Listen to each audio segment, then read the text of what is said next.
Hi hello welcome to my channel అండి. So ఈ వీడియోలో ఏంటంటే ఎపాసెట్ 2026 సంబంధించి సో ఏపీ ఎపాసెట్ 2026 ఫిజిక్స్ సంబంధించి సో వెయిటేజ్ చాప్టర్స్ ఎలా ఉన్నాయి, చాప్టర్ వైజ్ వెయిటేజ్ ఎలా ఉంది, సో ఏ చాప్టర్లు చేస్తే మనకి మంచి స్కోర్ తెచ్చుకోవచ్చు ఉన్నటువంటి టోటల్ చాప్టర్స్లో ఈజీ చాప్టర్స్ ఏంటి, హార్డ్ చాప్టర్స్ ఏంటి, లాస్ట్ ఇయర్ 2024 అండ్ 2025లో చాప్టర్ వైజ్ క్వశ్చన్స్ ఎలా అడిగాడు అనేది మనం ఒకసారి చూద్దాం. చూడండి. సో ఇక్కడ చూడండి, మెకానిక్స్ పార్ట్ వచ్చేసి మనకి టోటల్గా మెకానిక్స్ పార్ట్ నుంచి మనకి 40 మార్క్స్ ఉందండి. 40 మార్క్స్లో మనం 16 దాకా తెచ్చుకోవచ్చు అండి. చూడండి, సో మెకానిక్స్లో 40% నుంచి మెకానిక్స్ నుంచి బిట్స్ వస్తూ ఉంటాయి. సో అందులో ఏంటంటే ఫస్ట్ మోషన్ ఏ ప్లేన్ చూడండి, 24లో 2 వచ్చాయి, 25లో కూడా 2 వచ్చాయి, అండ్ 23లో కూడా 2, 23, 24, 25 3 మీకు చూపిస్తున్నాను చూడండి. సో ఇక్కడ మీకు కనపడేటువంటి స్క్రీన్ మీద ఉన్నటువంటి చాప్టర్స్ అన్నీ కూడా 23, 24, 25 అనాలిసిస్ చేసుకోండి. ఓకే, ఇక్కడ motion a plane, laws of motion, work for energy, system of particle and rotational motion, oscillation. So ఇక్కడ నేను మార్క్ చేసినటువంటి ఇక్కడ మార్క్ చేసినటువంటి చాప్టర్స్ కొంచెం ఈజీ చాప్టర్స్ అండి ఉన్న వాటిలో.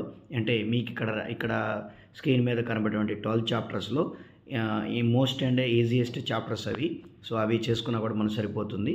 ఓకే, ఆసిలేషన్స్ ఈజీగానే ఉంటుంది, laws of motion, work for energy, motion a plane కూడా చేయొచ్చండి. ఓకే, సిస్టమ్ ఆఫ్ పార్టికల్ కొంచెం టఫ్గా ఉంటుంది, and gravitation, mechanic property of solids and waves ఇవన్నీ కూడా చేయొచ్చు. ఇవి 23, 24, 25లో వెయిటేజ్ చూడండి ఎలా ఉన్నాయో. ఓకే, దీని ప్రకారంగా మనకి మెకానిక్స్ పార్ట్ నుంచి మనం ప్రిపేర్ అవ్వాల్సినటువంటి చాప్టర్స్ ఇవి. ఓకే, నెక్స్ట్ చూడండి ఎలక్ట్రోమాగ్నెటిజం అండి. ఎలక్ట్రోమాగ్నెటిజం నుంచి మనకి 11 మార్క్స్ వస్తాయి. సో 23, 24, 25 నుంచి కూడా చూడండి electric charge and fields, current, electricity ఇవన్నీ కూడా ఈజీ చాప్టర్సే.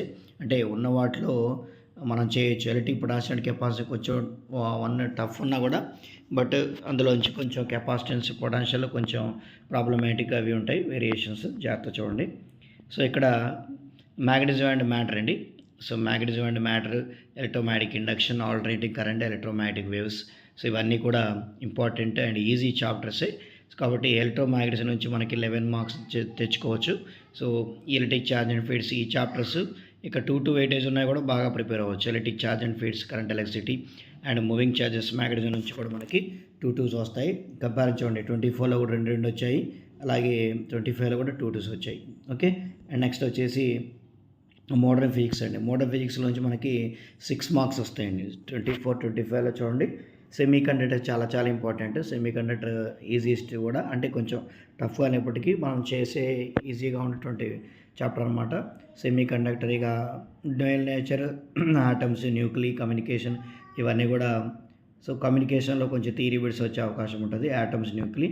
ఓకే, డ్యూయల్ నేచర్ ఇవి మోడర్న్ ఫిజిక్స్ సంబంధించినటువంటివి. అలాగే నెక్స్ట్ వచ్చేసి మనకి హీట్ అండ్ థర్మోడైనమిక్స్ సపరేట్ అనమాట. సో ఇందులోంచి మనకి చూడండి ఒక 5 క్వశ్చన్స్, 5 మార్క్స్ చూడండి. 24లో 3 వచ్చాయి థర్మోడైనమిక్స్లో, అలాగే 25లో కూడా 3 వచ్చాయి. కైండ్ 3 నుంచి 1, తర్వాత థర్మల్ ప్రాపర్టీస్ ఆఫ్ మ్యాటర్లోంచి 1 వచ్చాయి. ఇంకా ఆప్టిక్స్ వచ్చేసి రే ఆప్టిక్స్, వేవ్ ఆప్టిక్సే కాబట్టి మనకి. సో ఇక్కడ రే ఆప్టిక్స్లోంచి ఒకటే అండి, అంటే కొంచెం బాగా టఫ్గా ఉంటాయి అనమాట. సో వీటి జోలికి మనం వెళ్ళకపోవడమే best. Ray optics, wave optics ఒకటే వస్తుంది కాబట్టి సో మనకి అది టఫ్గా ఉంటాయి కాబట్టి వదిలేయండి. సెమీ థర్మోడైనమిక్స్ బాగా ప్రిపేర్ అవ్వండి, ఎందుకంటే 24